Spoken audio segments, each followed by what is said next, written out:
Afro is kind of famous for his hair, yeah, but I think my hair crushes his.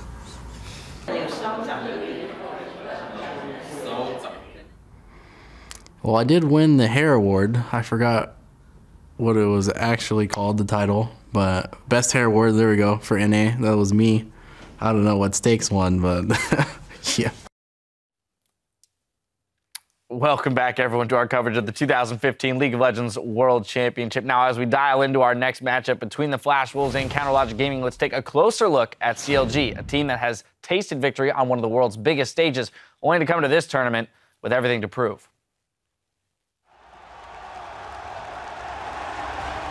The first thought I had was like disbelief, you know. It kind of didn't feel real to have spent all this time being a pro and then to finally won something. You know, it wasn't like immediate, like just pure sheer joy, but it was like slow realization that I'd actually done something with my time in esports. I'd actually won. When we took off our headsets, you could hear the crowd just going insane. And the confetti was coming down, and it was just like a really chaotic moment. But it was a really happy, chaotic moment. We were all like bouncing up and down and being like kind of silly after we had won, and then I didn't realize how big it was until we went out in front of the stage, and then we just stood, and there were a lot of people. I guess it was just like a blur for the first few minutes. George was crying, and like everyone was like happy, and like the audience was like screaming really loud. And that's when it hit me, when everyone was cheering and screaming. To me, once we won, it's just like, okay, we're not done yet, guys. We share certain qualities that make us work really well together, and one of them is that we've all been losers. We've all been losers, you know? We've been pros, like all of us have been pros for like 2 or 3 years, and we've all been through relegations, but we haven't really like won anything.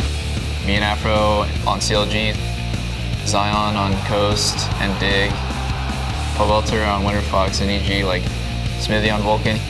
We were always at some point just not at the right place, right time. When you're losing, that's when you see the worst in yourself, the worst in other people, the worst in your teammates, and everyone's been through that struggle.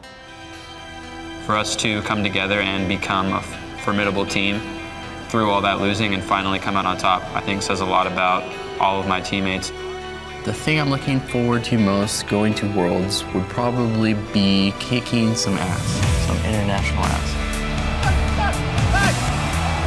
I don't really want to be viewed as the underdog region or, you know, not the best region. There is this perception that these Korean and Chinese teams are so much better than the North American teams, than even the European teams, and they're a little bit stronger yet, but they're not as far apart as people paint them to be. I think it's really funny that nobody expected us to make Worlds, and now that we're there, nobody expects us to do anything there either, except for lose out in groups. My whole career long, people told me, you know, you can't do it. At first it was like, I got relegated and people were like, you can't do it, you can't succeed in NA. Now that I succeeded in NA, people are like, you can't do it at Worlds. And so I'll just do it at Worlds too. Even though we're the first seed, like, we don't really get that much respect. Being an underdog actually has a really big advantage for us. I mean, there's like not a lot of expectations. We're just kind of good at using that energy to motivate ourselves because a lot of us have been underdogs. I think we all were satisfied when we won North America, but we stayed hungry. I think we'll come out on top at the end of it, but it'll be through a lot of hard work. I want them to see CLG as a team that should be feared, a team that is one of the best in the world, a team that is a serious contender. I want them to see us as a team that they can really get behind and cheer for. Just like move them to believe in us.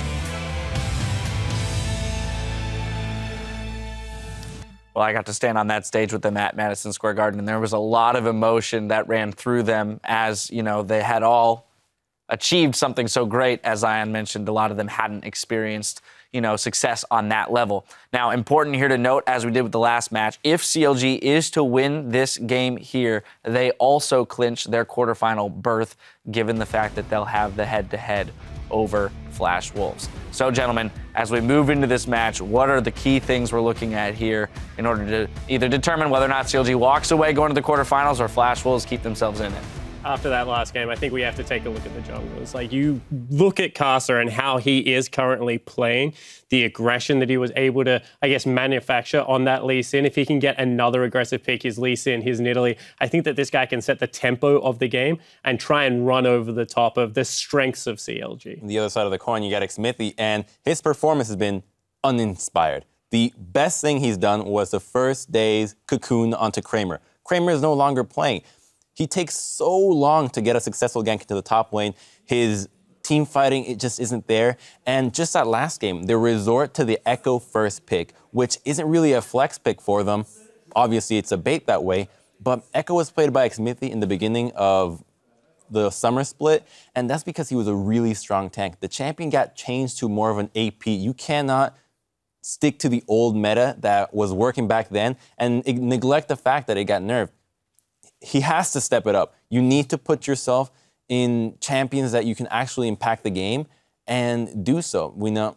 I think this is such a one-sided matchup that I don't see how CLG is going to be able to take this, to be honest. I think that CLG does have a chance from Afromu in the bot lane. You talked about champion picks. He picked up the Blitzcrank. I didn't think that works very well for him, but I feel like you get him on a comfortable champion that he can make plays around the map. But also, he's the shot caller of the team. Him and Zion Spartan both share that role. But I want more dynamic shot calling if he wants to kick some international ass. Because what Afromu has been doing is you take turret 1, you take turret 2, and then you bait Baron with pink wards over and over and over again. And now that Ku has exposed that, you need to come up with something different. And I want to talk about that because I think if you talk about Afro, you have to talk about Sword Art. And Ku have shown that if you just go to Pobelter's lane with your jungler, with your support player, that is a lane that you can camp out really easily. So you can't mention one dynamic support that is running the same strategy without saying Sword Art, who on that Annie game looked very good. Yeah. Now, something I want to highlight specifically with these two teams,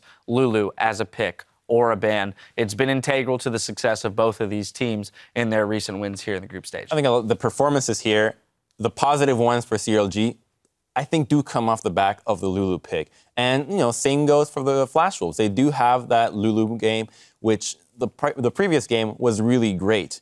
But the weaknesses of Flash Wolves coming into this, we thought it was Stake, we thought it was the bot lane. They really haven't been that way. As for CLG, you mentioned how the Ku Tigers really put the pressure onto the mid lane.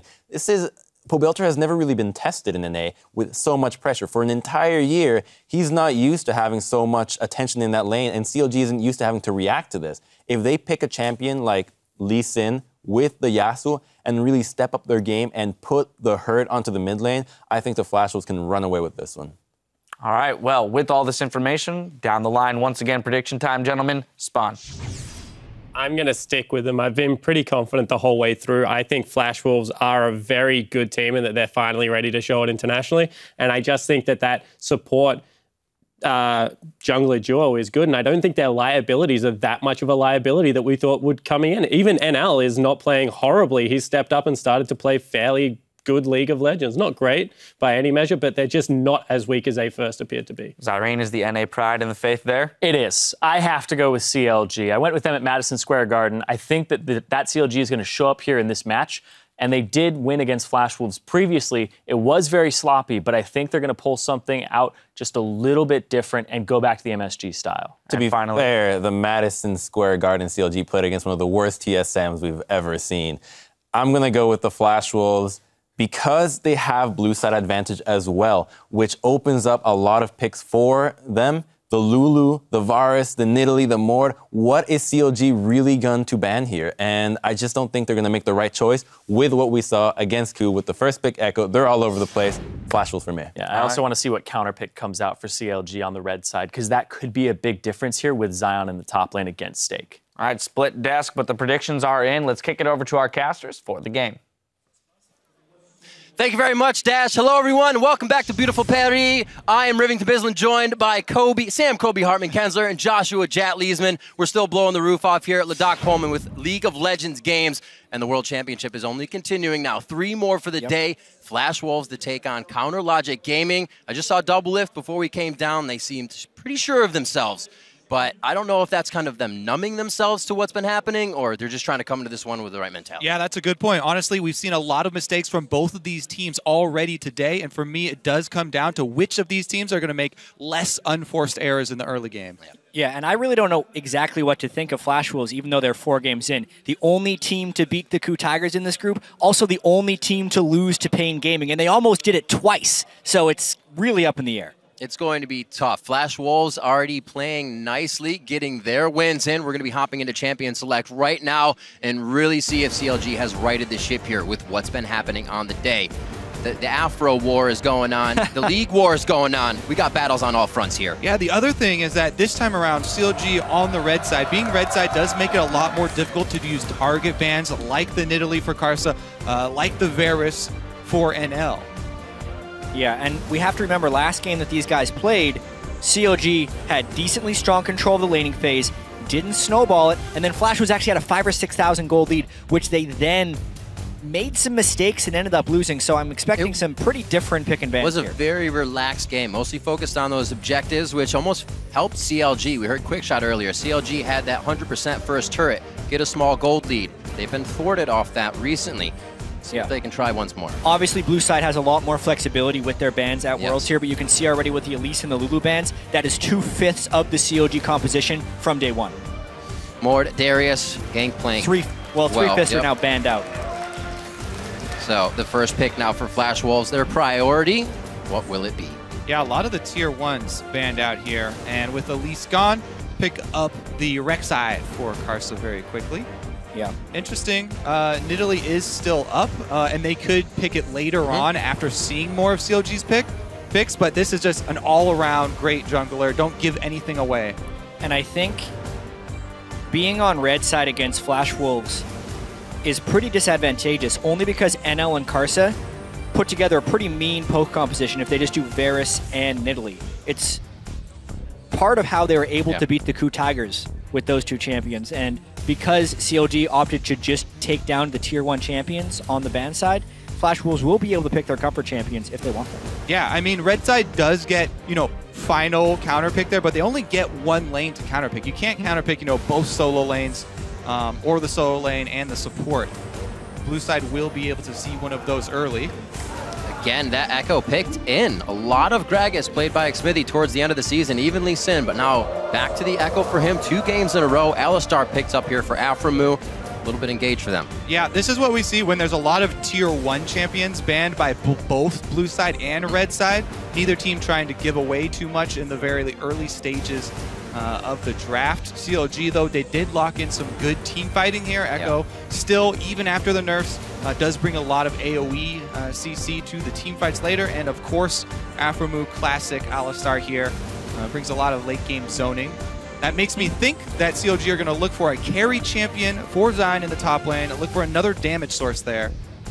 Yeah, and even though Flash Wolves haven't gone with Varus, they still have the Morgana, which can hopefully block the CLG initiation. Going back to that game where Flash Wolves did beat the KU Tigers, they had the support Morgana against an Alistar on the opponent's side, and Sword Art was very capable of stopping the engages there. Nidalee is almost expected as a near to last pick for Flash Wolves. It will depend, though, how hard CLG can pick their initiation champions in the next round of this draft. This also separates a little bit for me if the Varus was necessary. You think teams would just ban that out, but will Sword Art still be able to hit those bindings, make that team work? Was it just the Varus? We'll find out.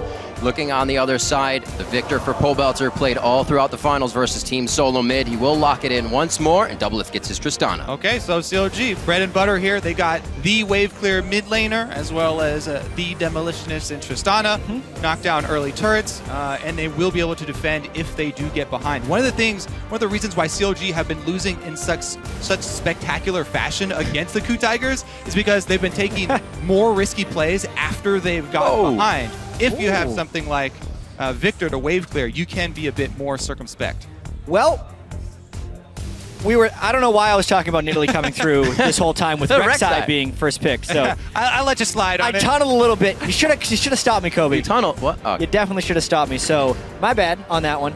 But that is the hard initiation right there from Flash Wolves. That is no longer a full poke composition. That is very heavy on the initiation. Right. The instant that CLG locked in Victor. Also, this is something that CLG have feared from the first week. In the first week, they banned Malphite 2 of their first games without ever even seeing anyone play. It's the Echo flex pick. They set it up in the game against Coup Tigers, and Echo's going top lane. There's their damage source that we were looking for. It is going to Zion Spartan, the AP Echo into Malphite. We wondered what would happen. Echo with the changes recently. Smithy still took it for that first game, but Zion Spartan now to try to go up against the Malphite in the top. Seeing that Karsa, Maple now, Rek'Sai, LeBlanc, see if their synergy gets into this game as well. That's a wicked flex pick to pull it at this point because they'd already waited for the Malphite. They were probably expecting a top lane bruiser, maybe like an Olaf or a Gnar for Zion, so they thought the Malphite was safe. This is going to be interesting. Yeah, plus this way they get a lot of AP damage into the Malphite pick. So Malphite, at this point, you can build Abyssal Scepter, but you don't want to have to spend too much, going through that build path. And he will be light on armor. So CLG very diversified in their damage threats. That being said, for Flash Wolves, though, they've got the Black Shield that you mentioned for Jinx, and they do have a bursty combo of their own. Malphite and LeBlanc, very, very big at picking champions off. If Flash Wolves can get the Fog of War advantage, then you can instantly blow someone up. We're almost about to head into the game. This matchup, if CLG are to win, birth themselves into the semifinals for a game. And they absolutely want that. Coming out very outspoken as being a team that can make finals. If you think, who you think has the edge in this match, tweet at LOL Esports, hashtag FWWin or hashtag CLGWin. We'll tally those up throughout the game. You always see it at the bottom. You can participate in the streams as well. It's kind of like being a pro player on Twitter. If it gets through. One thing I do need to touch on, one more thing I need to touch on about these team compositions is the way Black Shield will be interacting with Maple's LeBlanc later on in the game. So often, LeBlanc is like it's a poking assassin in a sense because she can distortion right on your face, get quickly out, and do that multiple times as cooldown permitting. And normally when a player tries to do that, you kind of predict and CC when they come in, so it'd be really big on the Alistar to interrupt that. But if Flash Wolves just simply puts a Black Shield on Maple later in the game, he will be able to poke as much as he wants on LeBlanc in general safety, which will enhance CLG's need to get flank initiations with Zion Spartan's Echo. See if they can keep those wards up. Xmithie on Lee Sin can get that Sightstone for himself early and start that vision, so it's definitely a possibility that the flanks will be able to work. Good damage, just getting vision here. CLG almost getting themselves behind in these little early travels they do. Seems like they're all right for now. Well, that is going to be one proc for Sword Art, so a little extra cash. I guess technically, yes, they're a tiny bit behind. But Mirrored Ward's coming out for the lane swap here to see. Plus, they've already seen Flash Wolves down in the bottom lane.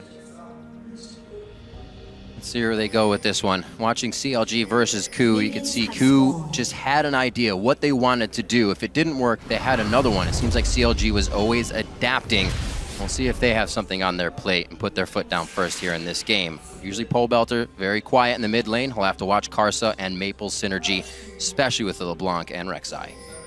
Still roaming around. It does not look like they're going to get matched up in this one. Well, CLG waiting until the camp is just about to spawn to show that they are starting on the green side here. Yeah, and there's also Harass going down bottom. Let's see if Alistar can actually push them off the double. So this is... Despite CLG getting spotted at the back end there because they had waited to be shown, Flash Wolves didn't really get any intel, and I think CLG gets what they want here.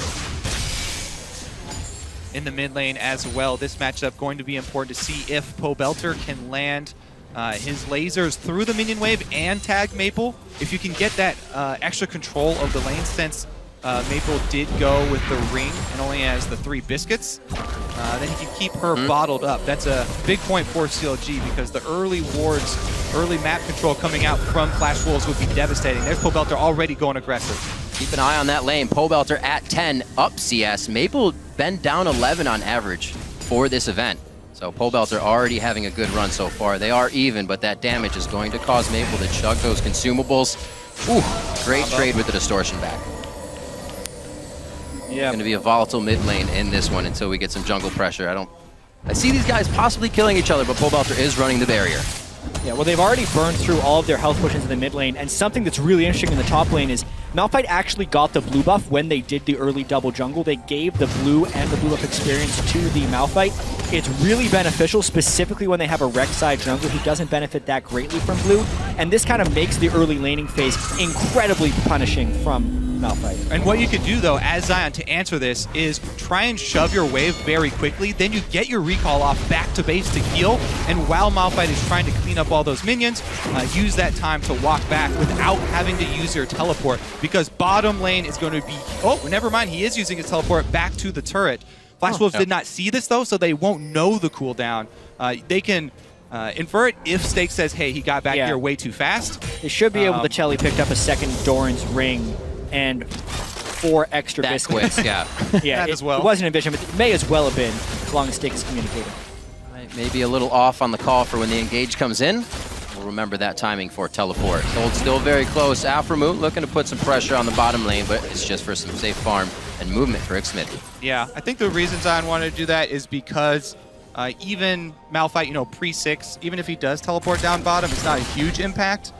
And it would only slightly turn the tides until he gets his ultimate. And not to mention the second Doran's at this point kind of times with Stake losing his blue buff, so Stake won't be able to harass nearly as hard as he was before. He'll himself pretty quickly, and then we'll have to go back on his own.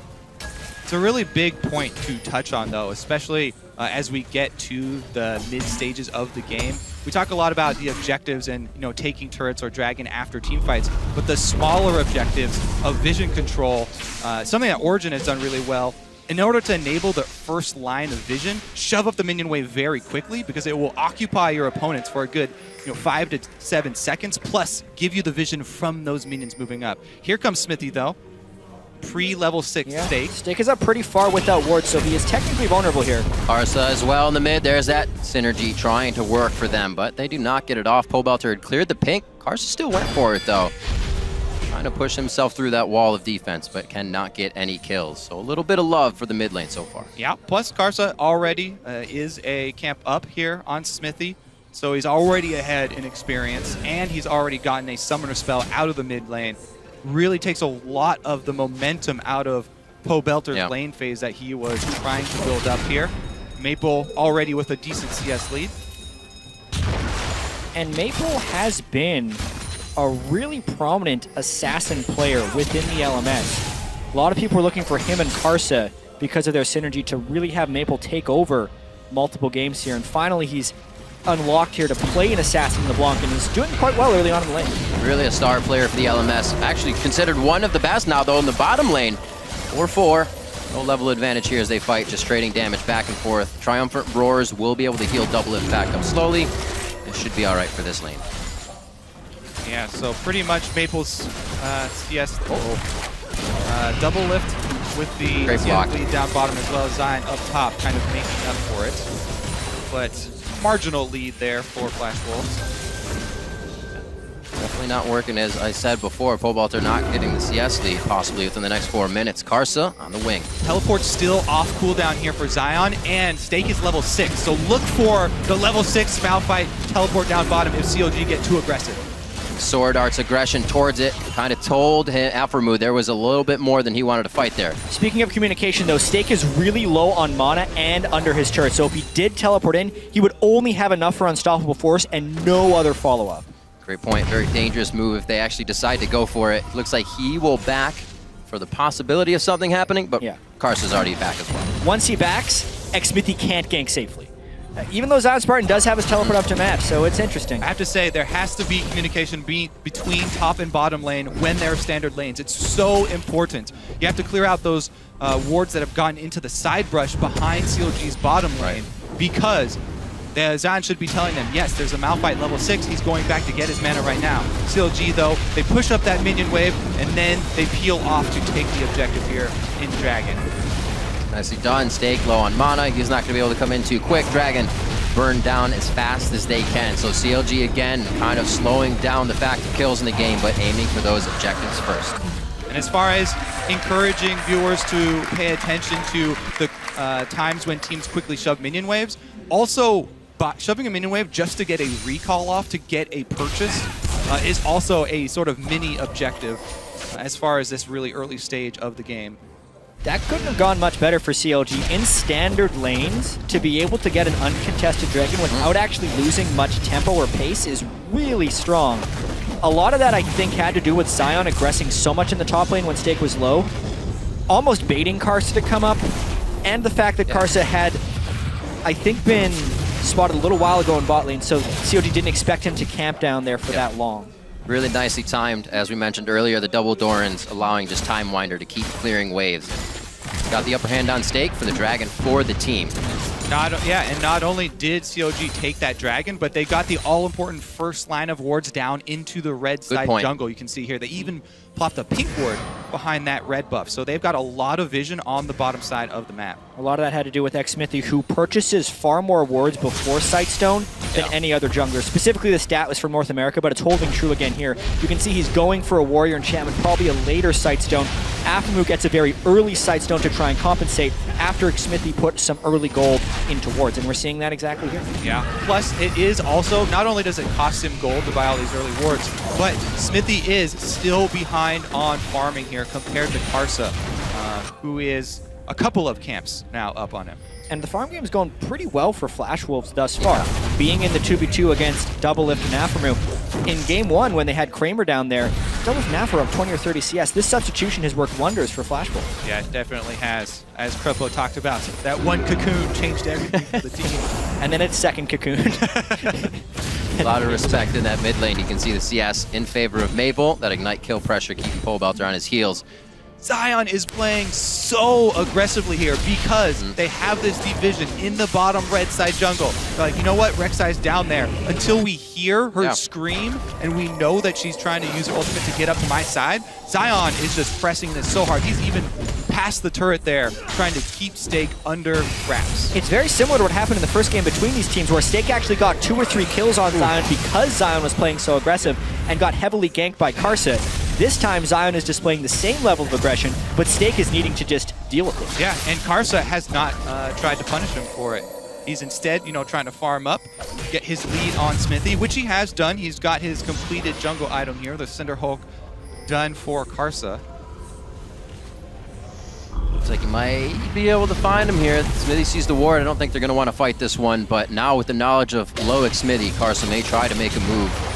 Yeah, that's the other thing. CLG have to now play around the knowledge that Karsa will win out in a skirmish. Yeah. Great wards, though, for CLG. There would be a potential for Malphite to teleport down, but there were enough people missing in the counter-teleport. Flash Wolves call it off. I like this, playing off Maple's aggression. They'll see if he wants to go distort in again for damage on Pobelter. Flanked by each side, though. Karsa on the right, Zion on the left. Yep, Zion buying some wards himself. He goes down, places some river vision, and it is going to cost him, looks like only 1 melee minion because he shoved so quickly. Yeah. So looking at how Counter Logic has always come out of scrims, saying that scrims are going well, this is going well, but they completely fall apart within a game. Seems kind of mind-boggling each time. Well, that's like we were talking about in the opening, because it's happened twice against Ku, where CLG played so aggressively and so risky even after they got behind. Uh-oh, Maple. That barrier's still there for Pobelter. He can stand toe-to-toe for a bit. If the trade goes his way, the chain did miss. Yeah, Maple is taking really good trades. That was one of the first ones where Pobelter actually gave as good as he got, because he was able to dodge initially. Yeah. But going back to the team as a whole, I'm pretty sure that the management talked to them after those 2 sort of snowball games against Ku, told them to be a little bit more cautious. Yeah. We're seeing it play out here. Doublelift just sort of waiting until he can build up to the Infinity Edge. Yeah. And if we think about CLG of old, losing a game like they did to Ku Tigers, that's like the tilt of nightmares. They lost so terribly. Absolutely. And then having to come back in the same day and play 2 more games seems really scary. A lot of this will just have to do with how much mental strength CLG has been able to build up during the regular season to match up against Flash Wolves, who are playing very methodically and slow as they usually do. Yeah, we have to be very careful. Smithy's got to be very careful here, picking a fight with Karsa. Still has the level advantage over him. So even though he's backed up with the invade here from double lift and Afro move, Flash Wolves, all they have to do is pull that trigger. The first blood should be very explosive from Flash Wolves if Stake is able to pull the trigger on his teleport. Yeah, at this point, it might just be at second dragon with the way CLG is going to hold off for most of the objectives in this game. Top lane back and forth once again. Zion Spartan doesn't have to worry too much. Really just taking a bunch of Cinderhulk damage there.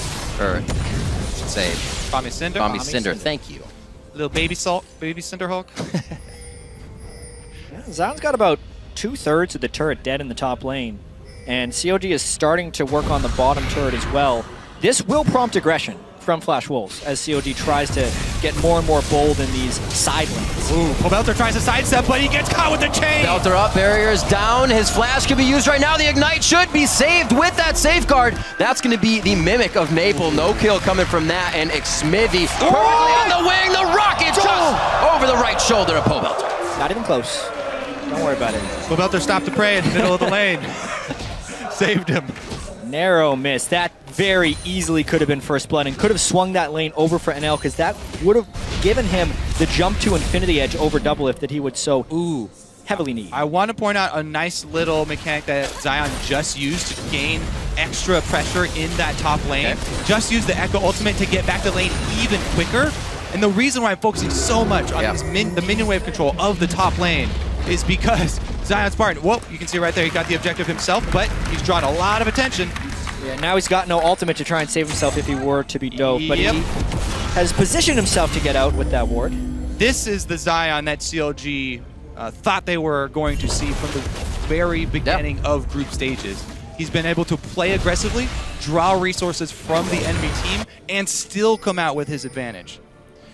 Definitely the Zion we started to see at the end of the season with the Fizz and Olaf picks. And it seems like CLG did their own kind of dip again to come back up a little bit, but they're having that trouble. We talked about it a little bit already, but even hearing CLG mention that we're not playing like we play, it's a little disheartening if you're that team.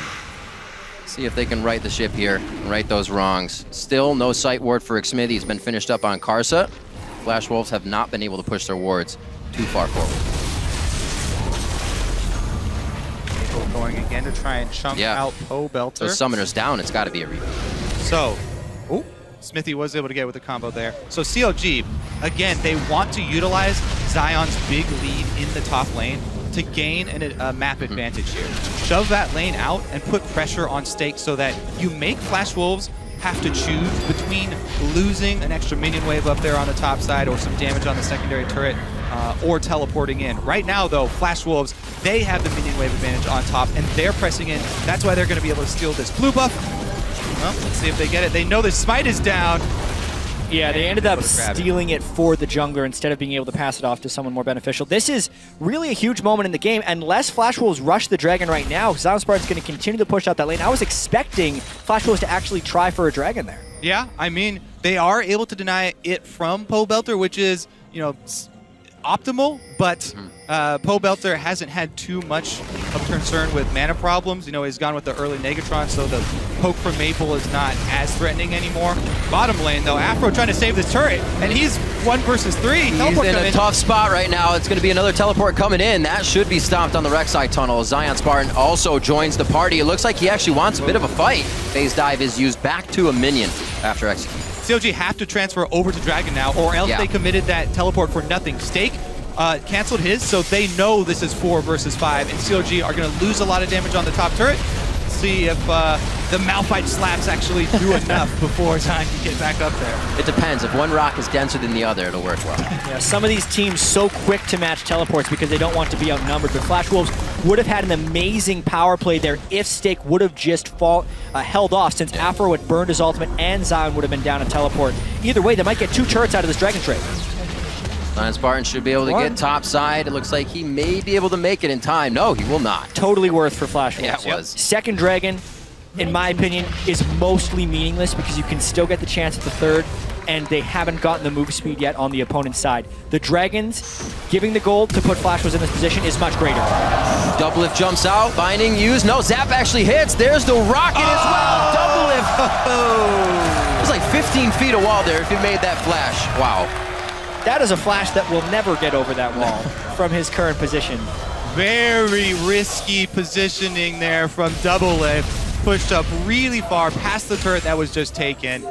And they punish him heavily for it. 3 members down bottom, though. CLG try and answer with the turret of their own. Will they be able to get enough damage on mid, though? Doesn't look like it. Karsa continuing to engage with the black shield on him. And it just keeps working. Everybody has to back off from Chronologic Gaming in the mid lane. Double Lift just coming back up now to get himself back in. Didn't lose too much CS in this situation. CLG trying to keep tabs on Flash Wolves right now. Zion Spartan giving them a little what for. Doesn't look like they're going to get much out of this. They're really just losing a bit of HP each time they try to engage. Going hard here on the mid turret. Respect given by Maple and the rest of Flash Wolves. Double Lift is there.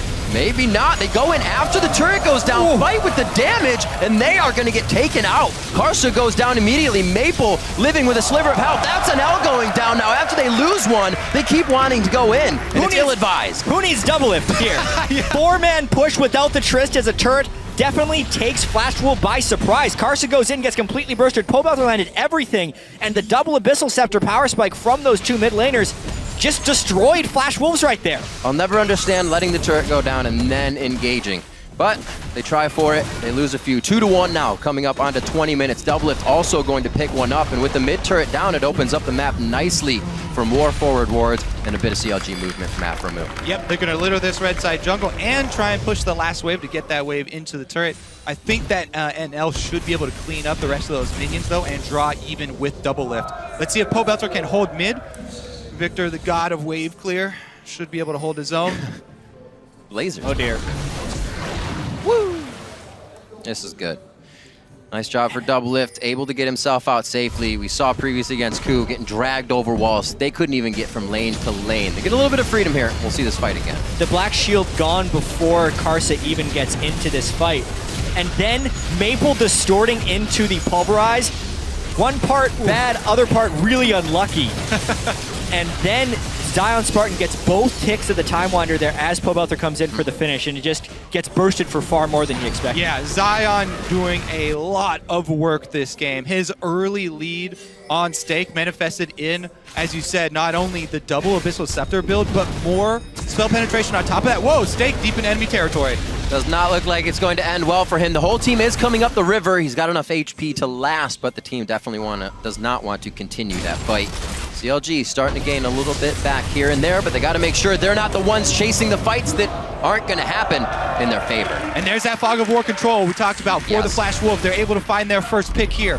Maple finds Smithy, and that's going to put more pressure on Pobelter here in the mid lane, trying to do wave clear. Yep. Zion actually gets called up. Really swingy game here. Stake does have his teleport and ultimate if they want to push this really hard. Probably the turret easily for Flash Wolves. Yep, eyes on Zion. Where's the teleport? Here it comes. Still going to go in. They try to get Karsa immediately. Still pretty tanky. He's going to take a while to go down. And that's enough time for Flash Wolves to assess and set up a kill of their own. 2 going down. Zion Spartan next week. Smithy coming back up from previously. Sorry. That was a great stun lock like there. Zion did not have time to get his ultimate off. Still trying. Relentless here from Flash Wolves. There's another one. Chain into binding. We're seeing the composition kind of come to fruition here as they get together in the mid lane. And it is seeing how Flash Wolves wants to poke back and forth, but they have to be very wary of Afromu's initiation. He's not directly going on to Maple, but when Maple goes into poke, Afromu's very willing to go in for the initiation, and CLG as a team is very willing to follow. As slow as this game begun, there's a chance we get some very bloody team fights. I haven't seen too many LeBlancs lately, but Double is feeling that, oh, there's half my health. I might need a Vampiric Scepter sooner than later in this game if that's going to keep happening, because Maple's doing that willy-nilly on every target he can get. Pobelter, Double Lift, and we see it on Afromu too. Yeah, and as expected as well with the 4 AP solo laners, we see a whole bunch of early Aegis of the Legion rushes here for both teams. Flash Wolves actually got double. So everybody will be in range for the extra magic resistance, and it does double stack on the 2 who hold it. Yeah, what's so interesting about the double Aegis is I feel like it used to be good in practice, but I still prefer the tankier guy getting the benefit of the Aegis as well as then just getting a Spirit Visage, because he's getting the aura anyway. The only benefit the second Aegis does is it gives the extra aura to the support who already has the aura. If anything, though, if Sword Art's not going in, at least Karsa can benefit Stake with his aura because they're going to get spread out. Yeah. That's the higher benefit of the double Aegis. I do agree with you with maybe Karsa this game going with a more greedy build and buying magic resist just for himself because he's been focused down He's two been blowing times up in a row. Right. By AP damage. So he really would love a Spectre's Cow right now. Zion Spartan trying to get This is himself. actually a really early Baron, but Stake's going to sniff it out. Crisis averted for Flash Wolves. That would have been a nice sneak, but obviously that ward.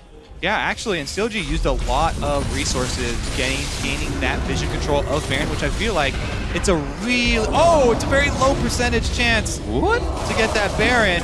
And that pink ward and that sweeper might have better been utilized around Dragon, which is about to go down. And now CLG's best form of initiation has no ultimate and no help. This could very easily be a Dragon or a Dragon and a turret for Flash Wolves. And really, it seems like it's just folding over from last game.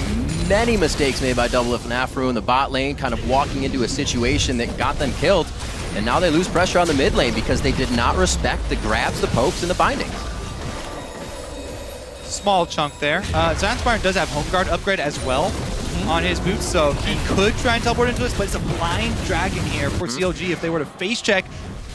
I feel like he's waiting for the Home Guard teleport right from base. Aphromoo does not have his ultimate back up. This would be so risky. Zion has been waiting in base for an opportunity, but he entered again. He's back and forth. Looks like he will hold off on this one. The team's still trying to flank on this. Smithy's going to take a bit of damage. Zion very much holding. Maybe they can get... Oh, my word. Nice Doublelift buffering. gets hit. Very nice channel on that. Getting out of the unstoppable force. That's going to be Aphromoo down, like he said. No ultimate here. Smithy comes in a bad spot. Zion Spartan, rather. But this could be Flash Wolves' loss. If they can get a few more hits in on the side of CLG, they're going to start losing members. Stake back to the front line. Karsa gets there as well.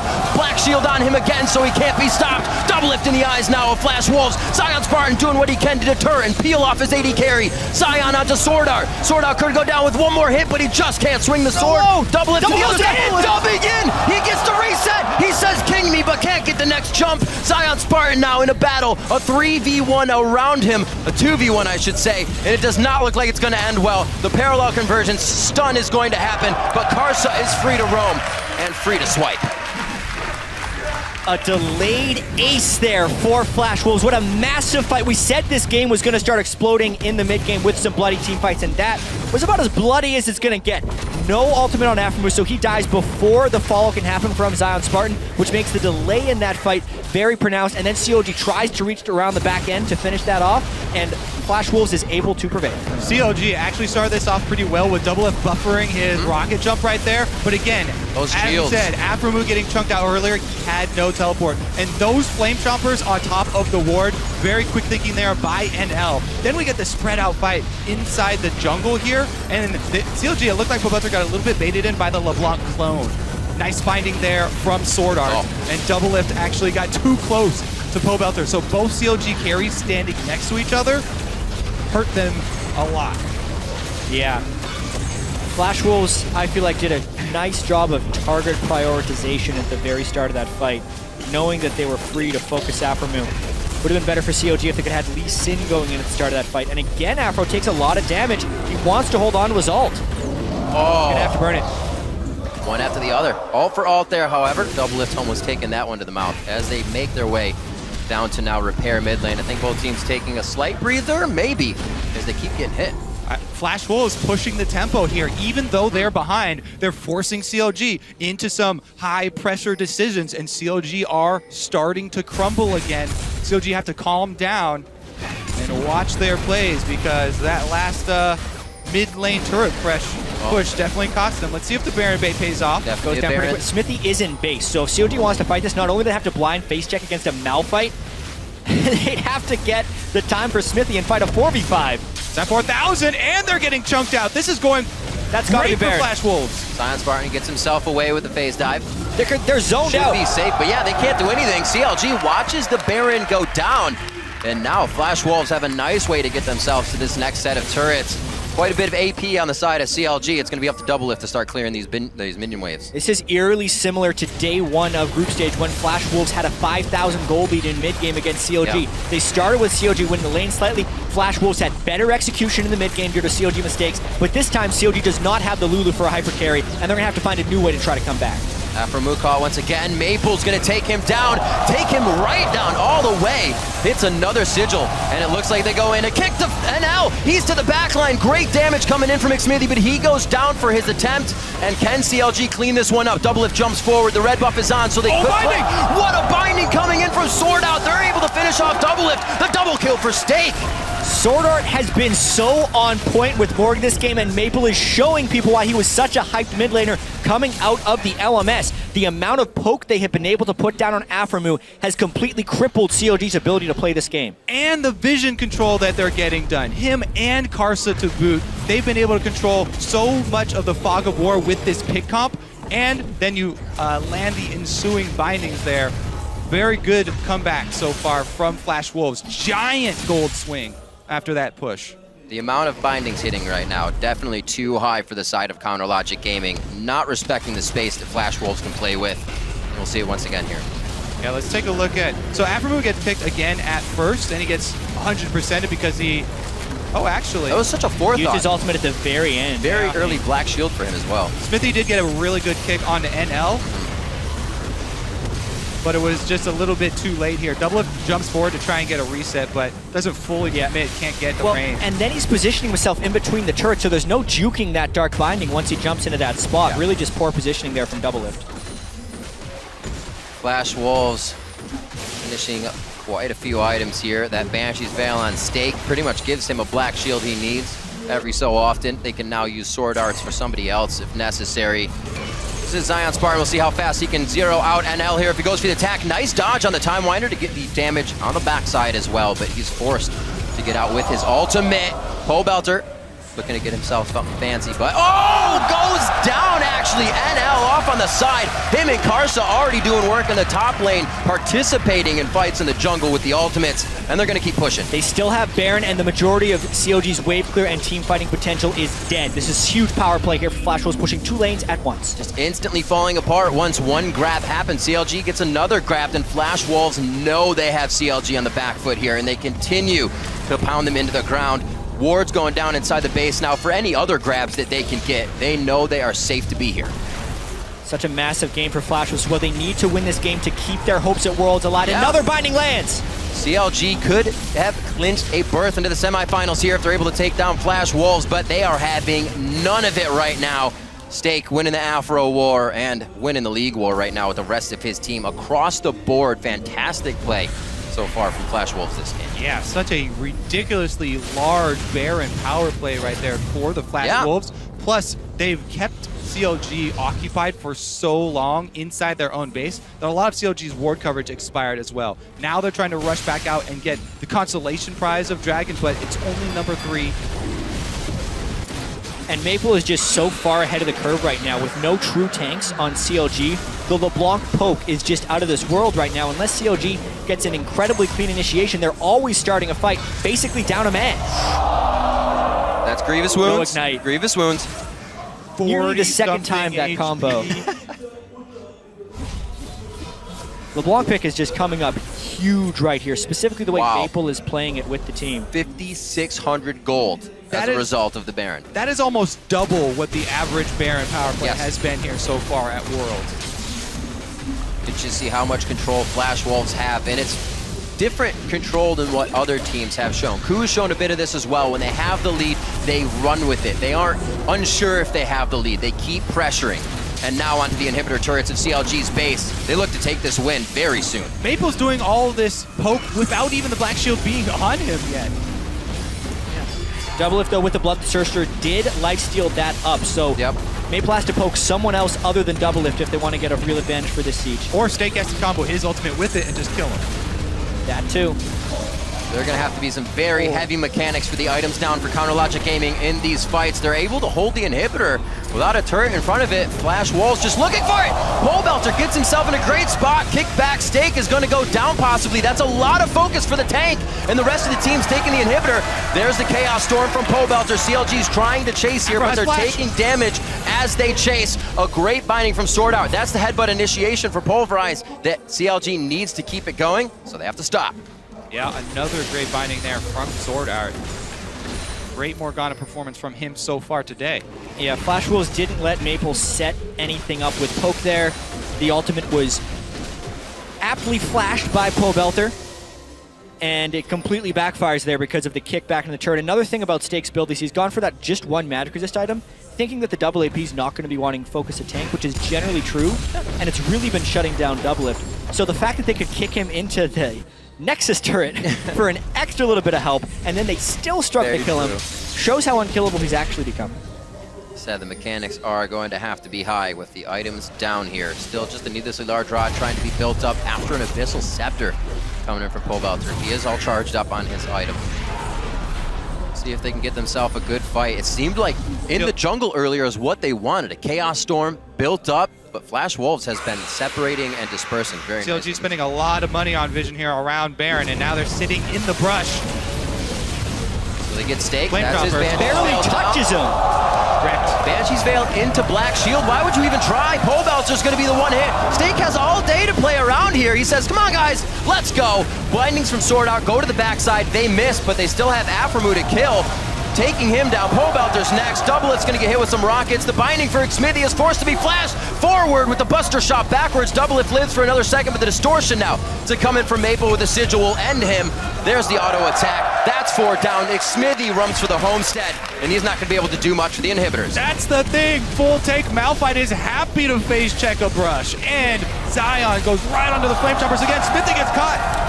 Yeah, still 20 seconds plus on the death timer, so this should be Flash Wolves taking the game, I think. Maybe just 2 inhibitors. Looks like the inhibitor top open in their eyes. They're going to want that. I don't know if they want to chance this right now. Not very many minions coming in, but man, they have Baron in the bottom lane to work with now, so it's going to be nice for them. Going in, he's going to try to go for Sword Art. Chrono Break Brat back. The fights are not being won, and they keep using ults outside of a big fight. And even when there is a big fight, they're not able to use their ults. So true. Well, this should be a repeat Baron for Flash Wolves here. Yep. They left behind plenty of vision. They've got 2 inhibitors down. CLG still licking their wounds. Really well played by Flash Wolves so far. The teamwork across the map this game, on point for them. Dragon can even be theirs in another minute here if they can win this resulting fight, if CLG actually wants it. In true CLG fashion, they are testing the faith of their fans. Yeah, so if Flash Wolves is able to hold this out, it makes the next 2 games incredibly interesting because that would put, we'll go over this fight one more time. There's the face check. I mean, they do stun him, but Zion steps straight onto a Flame Chomper, can't ultimate out, and the fight is the game might even be over at that point. Pobelter doesn't have Flash from the last time, so Stake can easily just click on him to get the ultimate. The rest of Flash Wolves can then arrive at the fight.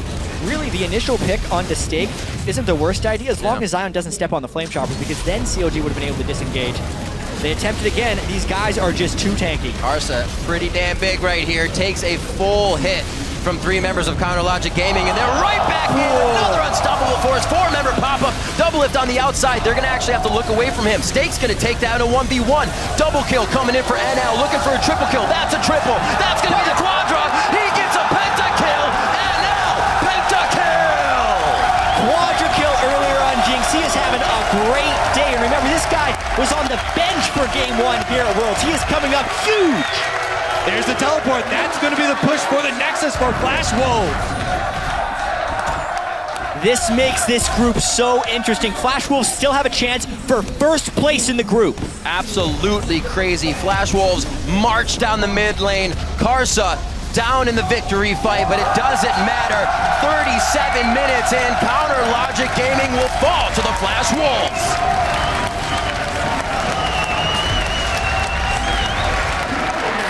Wolves come back so strong after losing to Pain last week, having an incredibly close game against the Brazilians already today, and then carrying that through to beat a fledgling I think that's the wrong word, a struggling CLG is just massive for them. And now the question will be, can they carry on their performance against KOO?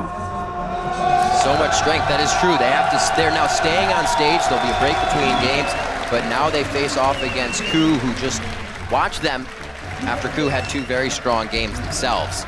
This and now also Flash sets us up for that possible tiebreaker. Yep. If CLG are able to win versus Pain and Flash Wolves go down to KOO, then there would be an extra game here at the end of the groups. Yeah, it creates a lot of drama here because now if KOO beats Flash Wolves, I actually hate it when people go over tiebreaker scenarios on air, but I feel like this one is so exciting.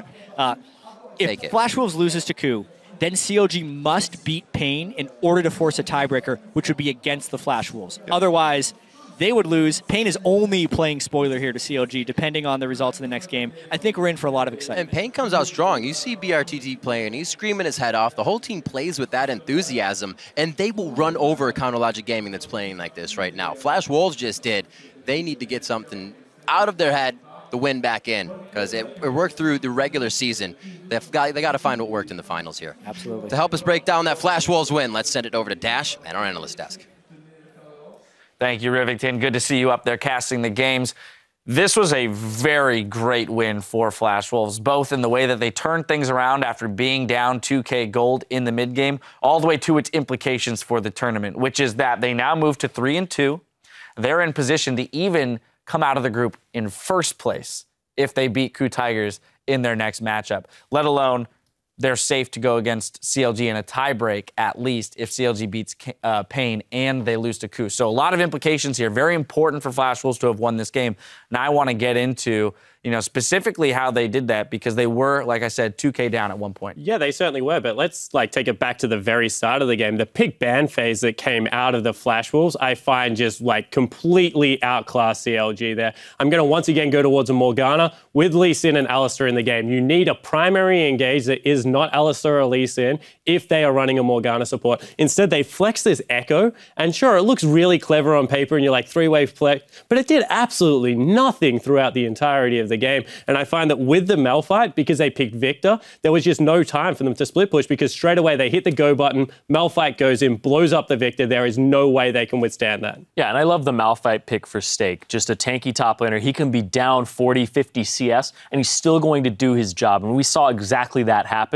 He was flashed away from a couple times, but he was still able to execute. All you need is 1, 2 people getting knocked up in those ultis, and you're still doing your job. All he needed to do was hit Victor. Yeah. Even blowing Victor's flash meant that the next team fight, he was going to win. Exactly. Exactly. The one thing I can appreciate out of CLG is that the Flash Wolves were playing a very slow game for the previous matches what they had. So they go with, okay, let's take a lot of early dragons quickly so that we can build up a dragon lead. So I thought CLG, all right, we're just going to ride the dragon wave and take over. And the Flash Wolves was pretty slow on capitalizing on flashes in the laning phase. Karsa had a lot of opportunities to punish that Victor. It failed. It wasn't very clean. But once we got to introduce Sword Art into the mix, it just turned around. Let's talk about this guy for a moment, because they were 2K down, but where did things start turning around? When the bindings started landing. We saw chunk after chunk, death after death. Even if they weren't getting killed, they were being forced back.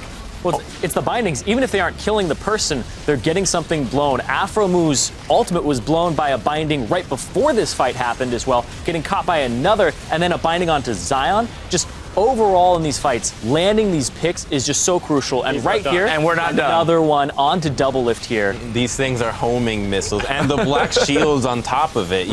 They really allow LeBlanc to get into the backline, deal damage, and Alistar just sits there with his hands down his pants because he can't do anything. I mean, there's a reason this guy's got a Legends Rising documentary. Yeah, there certainly is. And this is why I said pregame, if you're going to mention Afro, you have to mention Sword Art. Because to me, they're actually very similar players. And Sword Art seems to be able to play offensively and defensively. The flash initiation in their first victory against KOO was what turned that game around. Now this game, just able to hit all of these bindings, peeling very well for NL, who got a pentakill in that game. Sword Art has stepped up huge. We keep talking about Maple. We keep talking about Karsa. Their support player is a legit threat on this team.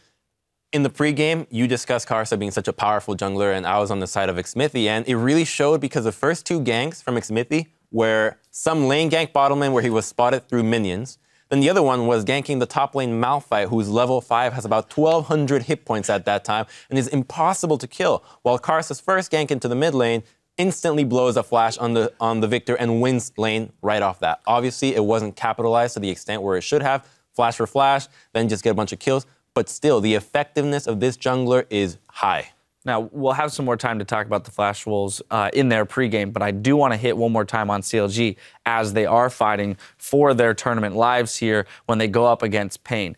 We've seen them lose 2 games today in rather tragic fashion. What do they need to change about their games, their game plan, their play style, in order to be more successful in their 3rd game of the day? So they did what we were asking to do, right? They threw the switch up in there. They got a different top laner, AP top this time, tried to play a little bit different around the map. I think this time you just play ultra standard. You go like Bruiser top lane, get Zion Spartan in a 1v1 where he is comfortable to carry and try and take Mylon on. I actually disagree because none of these guys have had outstanding performances to warrant themselves carrying. I think you just go with, let's play the TSM strat from the season, pick AP Cog and just sit there and wait for an hour-long game and just kind of win off that, because I don't see how this team playing in this fashion is going to beat anybody at this point. It's so tragic to see. All right, well, I don't know. I think you go pick on Mylon. I think he's the weaker link who's always aggressive, and you send Xmithy up top and you pick on him that way with a standard. Oh, it's going to take 4 ganks. Well, they've got some time to figure it out for themselves what they feel is the best solution. Now, we're going to take a quick break while we patch up some minions, but meet us back here in just a few minutes for Coup Tigers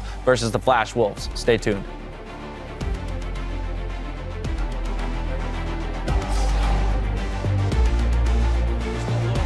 Here at Doc Pullman with League of Legends games, and the World Championship is only continuing now. Doublelift jumps out, binding used. No, Zap actually hits.